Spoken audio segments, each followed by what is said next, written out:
کس کی؟ ذرا زور سے بولے. اب ایمانداری سے بولو, نبی کی جماعت کو چھوڑ کے ملا کی جماعت میں جانا کوئی عقل مندی ہے؟ بولو نا جی. ابا جان کا گھر چھوڑ کے سسرال میں شفٹ ہو جانا کوئی عقل مندی ہے؟ ارے واہ سبحان اللہ. یہاں تو نہیں ہے بول رہے, مگر بعض لوگ ہمارے کہاں پھنسا دیے بھائی مولانا لا کے. کئی ایسے لوگ ہیں ہنگن گھاٹ میں جو سسرال شفٹ ہو گئے ہیں. صحیح ہے نہیں؟ ہاں سبحان اللہ, آپ نے کو معلوم ہے. ابا کا گھر چھوڑ کے سسرال کو جانا کوئی عقل مندی, نبی کی جماعت چھوڑ کے ملا کی جماعت میں جانا کوئی عقل مندی. ایک صاحب بولے پھر مولانا ان لوگ نماز پڑھا رہے نا, ایسا نماز پڑھا رہے. پھر ایک صاحب بولے مولانا ان لوگ بلا کے ہمارے کو دین سکھائے نا, ہمارے کو کلمہ پڑھنا بھی نہیں آتا تھا, کلمہ پڑھنا سکھائے, طہارت لینا سکھائے, وضو کرنا سکھائے, کچھ بھی نہیں آتا تھا ان کا, نے کہے جب سب سیکھے. میں بولا اور کیا سکھائے؟ بولے بہت کچھ سکھائے مولانا, نماز نماز نماز سکھائے. تو بولا ہم لوگ یہاں بلا کے بھجن سکھا رہے ہیں. ذرا بولو نا بھائی, ذرا بولو بھائی. ہم لوگ بھجن سکھا رہے ہیں, گیتا پڑھا رہے ہیں, وید پڑھا رہے ہیں, بائبل سکھا رہے ہیں. سنیاں نمازیں پڑھ رہے ہیں, الحمدللہ پڑھ رہے ہیں. خدا کی قسم ہم جیسی نماز پڑھ رہے ویسی نماز تو کوئی بھی نہیں پڑھ رہے. بے شک بے شک. ارے میرے بھائی, ہم بھی تو نماز کچھ بلا رہے ہیں آپ کو. اب یہ جلسہ کہیں کو کرے, ہم آپ کو اللہ کی طرف بلانے کے لیے جلسہ کرے. انہیں بلا رہا ہے, طہارت سکھا مطلب. ایسا کب سکھا؟ 35 سال میں سکھا. اما اب تک لیا ہی نہیں.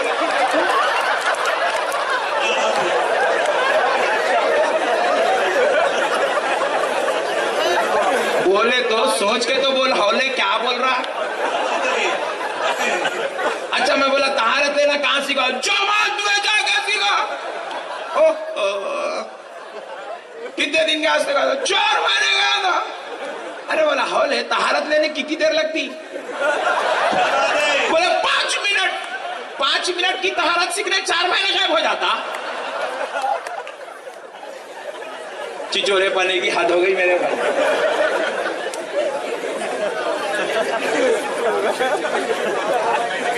اخل کو دخل تو دورے دیوانے, کیا بول رہے تم لوگ؟ کتنی بری بات ہے. میرے کو اب تک کچھ بھی نہیں آتا تھا, وہی سینا ٹوکو میں کچھ بھی نہیں آتا تھا, اب سیکھا میں. اللہ اکبر, کتنی بری بات ہے.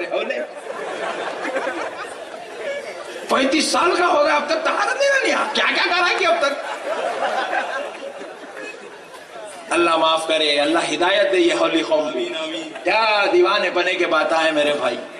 شرم آنی چاہیے. 35 سال تک طہارت لینے نہیں آیا کرتے اس کو. پھر وہ سیکھا بھی تو 35 سال کے بعد 4 مہینے لگایا اس کو. ہمارے مولانا کا نے بیٹھ جا, مغرب کو بٹھائے تو عشاء کو پورا سکھا کے چھوڑ دیتے تیرے کو.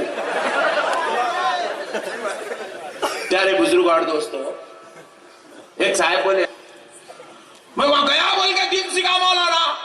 ہاں تو مطلب تو دیندار ہے؟ اب بے شک دیندار ہوں میں. بولا ویری گڈ, کیا کیا سیکھا بیٹا وہاں پہ؟ ادھر یہاں اسٹیج پہ ٹھہر کے بولو کیا کیا سیکھ. ادھر اب اس کو بلا کے پوچھے کتنے دن میں؟ 4 مہینے جا گیا ہوں. کیا سیکھا میرے بچے؟ بول. دین سیکھا. جی ہاں دین. کیا سیکھا؟ نماز سیکھا, روزہ سیکھا, طہارت سیکھا, وضو سیکھا. Very good. میں بولا پیارے وضو نماز میں واجبات کتنے ہیں؟ نہیں معلوم ہے کو. نماز سیکھوں بولا نا. نہیں وہ نہیں سیکھا, اتنا اندر تک نہیں سیکھا میں. سبحان اللہ. اچھا جان نماز چھوڑ دے, وضو سیکھا. ہاں سیکھا وضو سیکھا. میں بولا ایک صاحب امام صاحب کے پیچھے نماز پڑھ رہے, دوران نماز وضو ٹوٹ گیا. کچھ بھی ہو سکتا, اپنی مثال ہے یہ. دوران نماز وضو ٹوٹ گیا. اب انہوں وضو بنانے کے لیے کہاں کرنا, کیسا کرنا, نماز میں ٹھہر کے بقیہ نماز ویسی پڑھنا, نماز میں سے نکل جانا, نکلے تو کیسا نکلنا, ٹھہرے تو کیسا ٹھہرنا. اما ایسا بھی ہے مولانا دین کے اندر؟ تو بولا نا رے بھائی وضو سکھاؤں بول کے پھر یہ نہیں سکھا، نہیں اتنی اندر تک نہیں سکھا، میں اوپر اوپر کا سکھا خالی. سبحان اللہ. پیارے بزرگوں اور دوستوں، میں بولا تو بولا نا رے بھائی دین سکھا، نماز سکھا، وضو سکھا. دین سکھا مولانا بھائی. اچھا میں بولا چل ویری گڈ، کیا دین سکھا میرے پیارے بچے ذرا بتا. سکھا مولانا دین سکھا، میں دین. وہی بیٹا کیا دین سکھا میرے باپ، بول ذرا.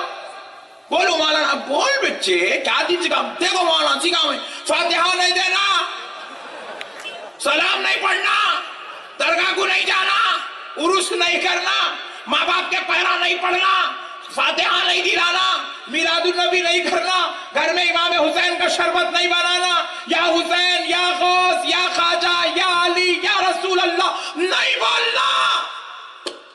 اتنا سکھا مولانا. بولا یہ کیا ہے بیٹا؟ دین ہے دین. اماں میں بولا تو دین کا مردہ نکال کے دین سکھا. یہ دین ہے رے دیوانے. تو حیثو نکال دیا، پھر بول رہا سیکھ کے آیا. سیکھا بولے تو کچھ ایسی چیز سیکھ جو لوگوں کا نہیں ہے. تو سیکھ کے آ رہا بولے تو بات سمجھنے والی بات ہے. واجبات نماز آج کی عوام کو نہیں معلوم ہے، تو سیکھ کے آیا بولے تو بات سمجھو. آخر بھائی بہت بڑا کام کر کے آیا. مسائل امت کو نہیں معلوم ہے، تو سیکھ کے آیا تو بات سمجھ جائیں گی چلو بھائی کچھ تو سیکھ کے آیا. ہے سو چیز نکال دے رہا، پھر بول رہا دین سیکھ کے آیا دین. اللہ کے واسطے ہے نوجوانوں، تمہارا بھائی تم سے گزارش کرتا ہے کہ ایسی چیزیں سیکھنے سکھا کر اپنی آخرت کو برباد مت کرو. کیونکہ مرنے کے بعد خبر میں محشر میں ہمارے بابا ہم کو بچانے والے نہیں ہیں. ہمارے ابا نہیں بچائیں گے ہم کو، ہمارے امی جان ہم کو نہیں بچائیں گے. بلکہ حدیث پاک ہے، رسول اللہ ارشاد فرماتے ہیں وہاں باپ بیٹے کو دیکھیں گا، بیٹا باپ کو دیکھیں گا تو ایک دوسرے سے منہ موڑ کے بھاگ جائیں گے. کیونکہ باپ کو خوف ہوگا کہاں میرا بیٹا پکڑ کے میری نیکیاں لے لیتا گی، بیٹے کو خوف ہوگا کہاں میرا باپ مجھ سے ثواب مانگتا، نیکی مانگتا گی. لہذا باپ ادھر رستہ ناپے گا، بیٹا ادھر رستہ ناپے گا، ایک دوسرے کو پہچاننے سے انکار کریں گے. اتنا سخت میدان ہوگا میرے پیارے بھائیوں. وہاں نہ باپ بچانے آئے گا نہ بھائی، نہ ماں بچانے آئے گی نہ بیوی، نہ بچے بچانے آئیں گے نہ بہن. کوئی وہاں پر کسی کا مددگار و یاور نہیں ہوگا. مگر سنیو خدا کی قسم، اللہ رب العزت کی قسم کہ اب ذرا غور کرو، جہاں جس میدان محشر میں کوئی باپ بیٹا، کوئی بھائی بہن، کوئی رشتہ دار ایک دوسرے کو بچانے کے لائق نہیں ہوں گے، جو سارے گناہگار ہوں گے، خطاکار ہوں گے، سیاکار ہوں گے. کوئی گناہگار کسی گناہگار کو جب نہیں بچا سکے گا تو ویسے ماحول میں اللہ اللہ گنہگار پریشانی کے عالم میں صرف سامنے عذاب اور دوزخ ہی نظر آ رہی ہوگی. صرف اللہ تعالیٰ کا جلال اور قیامت کے بھیانک مناظر نظر آ رہے ہوں گے. ایسے وقت میں ایک نور والی ذات، ایک عظمت والی ذات گناہگاروں کے پاس آئے گی، آ کر کہے گی کہ ادھر آ جا، کہاں پریشان پھر رہا ہے، میں تجھے ہی لینے آیا ہوں. اللہ اللہ گنہگار جب اس نور والے کو دیکھے گا، اس رحمت والے کو دیکھے گا، اس صاحب فضیلت کو دیکھے گا، اس عز و شان کے مالک کو دیکھے گا تو قریب جا کر پوچھے گا سرکار آپ کون ہے؟ جہاں میرا باپ مجھے نہیں پہچان رہا ہے، مجھ گناہگار کو اپنا بھائی نہیں پہچان رہا ہے، میرا رشتہ دار نہیں پہچان رہا ہے، آپ کون ہے؟ تو خدا کی قسم وہ ذات مقدسہ کہے گی تو مجھے نہیں پہچانتا، میں وہی شیخ عبد القادر جیلانی، غوث سمدانی، محبوب سبحانی، قطب ربانی، شیخ عبد القادر جیلانی، غوث اعظم ہوں جس کی تو 11ویں کر لیا کرتا تھا، جس کی تو فاتحہ دلایا کرتا تھا، جس کے غلام ہونے پر تو ناز کیا کرتا تھا.